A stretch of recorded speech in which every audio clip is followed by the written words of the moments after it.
السلام عليكم متابعينا، مرحبا بكم معنا في فيديو جديد. كما كتلاحظوا في الصوره كما شفتوا في العنوان، اليوم ان شاء الله غادي نوريكم كيفاش كنحضروا الكرعين بالطريقه المغربيه التقليديه. تبعوا معايا الفيديو حتى الاخر، فرجه ممتعه.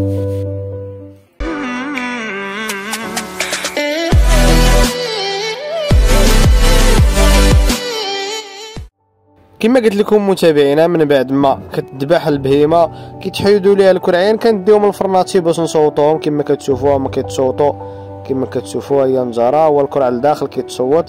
يعني المعلم كيخشي فيه واحد السفود يعني باش يبقى شادو بيه، وفي نفس الوقت باش ما يتناش مع العافيه. كما كتلاحظوا كيتصوت مزيان، كما كتشوفوا كيتحيد ليه كاع الزغب كما شفتوا في الصوره. يعني هذا الكرع الاخير يعني 4 الكرعين عمار كتسمى، كما كتبعوا معنا هو كيتصوت في الداخل ديال العافيه. كما كتشوفوا غادي يصوتوا مزيان، يحيد ليه كاع الزغب. كما كتشوفوا يعني كيدوروا يعني من جميع الجوانب حتى كيتحيد ليه. كما كتشوفوا بحال هذا الشكل هذا كيولي كيحيد ليه داك السفود. كما كتلاحظوا بهذه الطريقه هذه، من بعد كيخليوهم هنا يبردوا شويه كما كتلاحظوا معنا.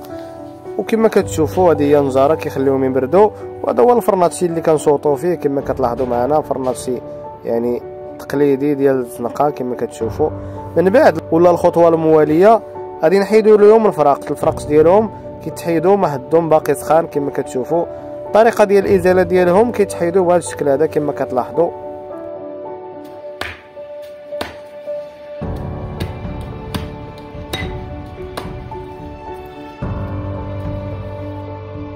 يعني ملي كيكون الكرعين يلاه مصوت يعني كيكونوا ساهلين يتحيدوا، عكس الا تصوتوا برد بزاف كيكون شويه صعيب.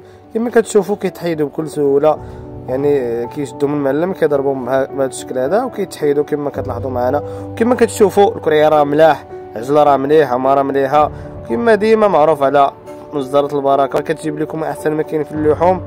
انتم الاخوان غادي نكملوا العمليه ديال الازاله. بالنسبه للناس اللي ما عارفين شنو هما الفراقش، هما هادو هاد اللعيبات هادو يعني كيكونوا بحال هانتوما كما كتشوفوا كيتحيدوا بهذا الشكل هذا. غادي نكملوا كما قلت لكم الازاله ديال الكرعين باربعه. كما قلت لكم هذا هو الفرقوش للناس اللي ما عارفينش، هو هذا. كما قلت لكم من بعد ما كيتحيدوا كاملين كنرقدوهم في الماء باش يتغسلوا. يعني كما كتشوفوا كيرقدوهم كيديروهم في الماء، في الصيد ديال الماء باش يبردوا، يعني حيت باقيين سخان بالتصوات، وفي نفس الوقت يرطبوا شويه باش ندوزوا العمليه المواليه ولا المرحله الثالثه.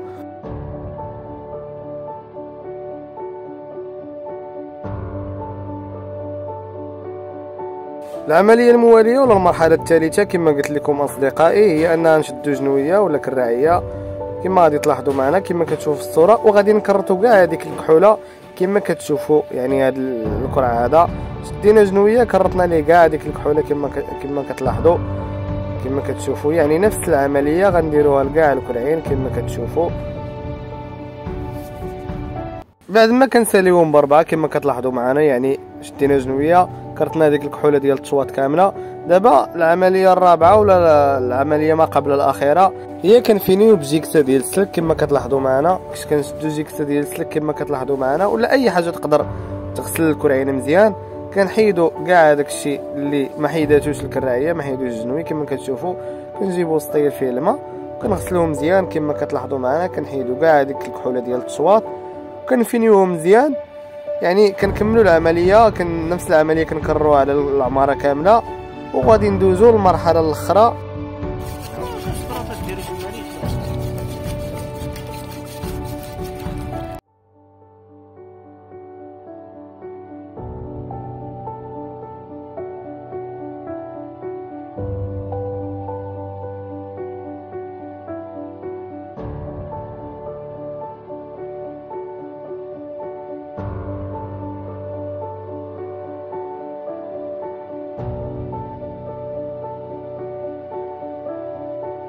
انتم الاخوان بعد ما كيتغسل كيجي على هذا الشكل هذا كما كتلاحظوا. كما قلت لكم نفس العمليه غادي نعاودوها على كاع الكرعين كما كتلاحظوا معنا.